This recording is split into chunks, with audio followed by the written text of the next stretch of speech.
Now to the Ebola crisis, which has claimed more than 5,000 lives out of 13,000 reported cases. While the panic fades in the U.S., many communities in West Africa, which has borne the brunt of the epidemic, are still completely overwhelmed.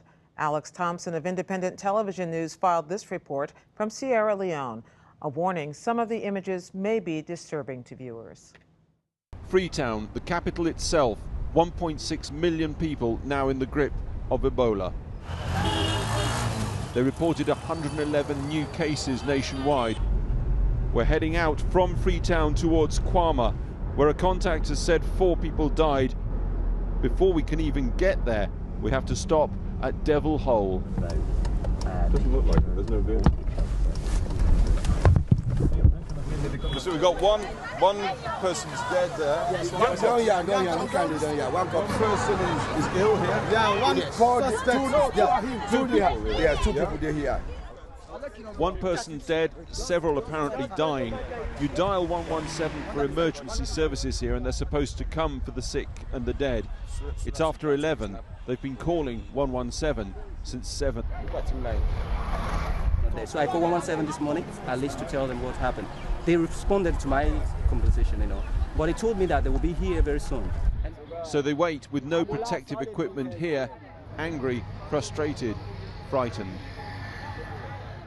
The house you're seeing 50 meters away is, the villagers tell me, the house where this man lived.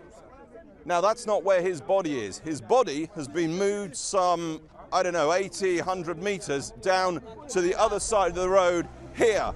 He's lying under that tree right now. The problem is, how did he get there? The villagers say that he was moved there. That happened with at least 2 or 3 people without any adequate protection at all. That is a near certain way of catching and therefore spreading Ebola. Worse, the villagers tell us, the men who carried Osman Gabondo to his last resting place have fled into the jungle. Not far off, we're taken to see where Aminata Gabondo, one of Osman's 3 wives, lies desperately ill with Ebola. People here don't understand why nobody's come to help.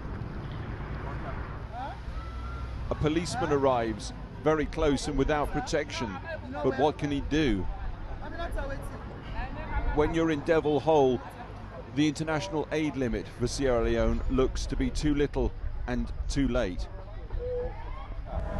This is a contact tracer. They are the guys who can follow the history of people who've contracted the disease.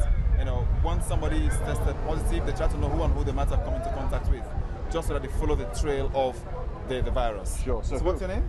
Vincent Rogers. Thank you, Vincent. Vincent, who are we going to see? Who is here? You are going to see 2 of the patients here that are being affected with the virus. Okay.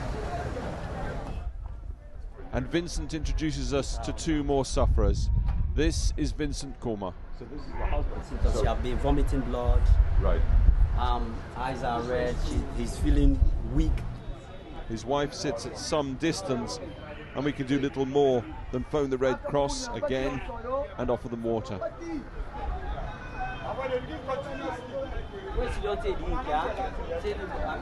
A mile up the road at Checkpoint Newton, they take your temperature and attempt to stop the spread.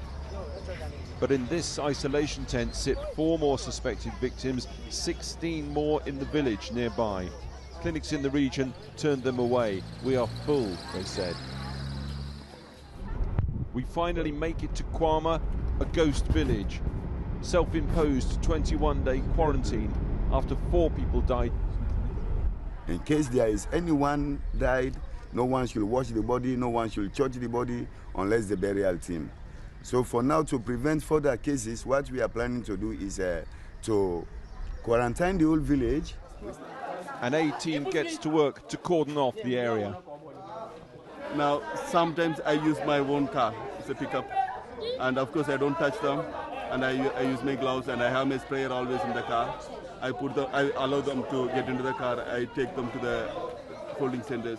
Are you concerned for your own safety? Yeah, I don't touch them. Yeah. When the people speak about my own safety, I used to tell them that I have my sprayer and my prayer.